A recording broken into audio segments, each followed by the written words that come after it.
സമയത്ത് നമ്മളിപ്പോൾ ഉണ്ടാക്കാൻ പോകുന്നത് 2500 പേർക്കുള്ള മസാലക്കറിയാണ്. അതിനകത്ത് നമ്മളിപ്പോൾ ചെയ്തുള്ളതെന്ന് വെച്ചാൽ ഉള്ളി, പച്ചമുളക്, ഉപ്പ്, ഈ 3 സാധനം ഇട്ടിട്ട് മിക്സ് ചെയ്യാൻ പോകാം. നമ്മൾ അടിയിൽ തീം കൊടുക്കുന്നുണ്ട് ചെറിയ രീതിയിൽ. ഇതിനകത്ത് നീരിറങ്ങിയിട്ടുണ്ടല്ലോ, ഇതിനകത്ത് വെളിച്ചെണ്ണ ഓയിലോ ഒന്നും ചേർത്ത് കൊടുക്കണം? ഒന്നും ചേർത്തില്ല. നേരത്തെ പറഞ്ഞതുപോലെ തന്നെ ടൈറ്റ് വരുമ്പോൾ വെള്ളം മുഴുവൻ വറ്റിപ്പോയി, ഇനി അടി പിടിക്കാൻ ചാൻസ് ഉണ്ട്. അപ്പോൾ അതുകൊണ്ട് നമ്മൾ ഡാൾഡ ചേർത്ത് കൊടുക്കുന്നു.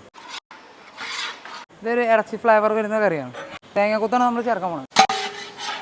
ഇഞ്ചിയാണ് ചേർക്കാൻ പോകുന്നത്. വെളുത്തുള്ളി പേസ്റ്റ്. ആ നേരം കൊണ്ട് നമ്മൾ നാളികേരക്കൊത്ത് മൂത്ത് വരും.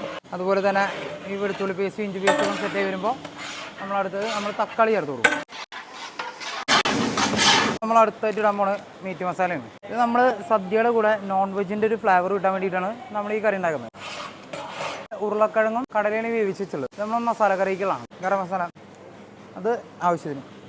നമ്മൾ കടലയും ഉരുളക്കിഴങ്ങും പുഴുങ്ങിയ വെള്ളം ഇതിൽ ആഡ് ചെയ്യുന്നുണ്ട്. അപ്പോൾ മസാല ശരിക്കും ഒന്ന് സെറ്റായി കിട്ടത്തുള്ളൂ. പുതിനയിലും മല്ലിയിലും കൂടി അരിഞ്ഞു വെച്ചുള്ളതാണ്. ഇത് ചേർത്ത് കഴിഞ്ഞാൽ നമുക്ക് കറക്റ്റ് അതിൻ്റെ ഫ്ലേവറും കാര്യങ്ങളൊക്കെ കിട്ടും. ഉരുളക്കിഴങ്ങ് പുഴുങ്ങിയത്, കടലയും, എന്നിട്ട് കുറച്ച് ഗ്രേവിയും കൂടി നമ്മൾ ആക്കൂട്ടാ. അപ്പോൾ അതിനോട്ട് വെച്ച് നാളികേരപ്പാൽ അണ്ടിപ്പരിപ്പ്.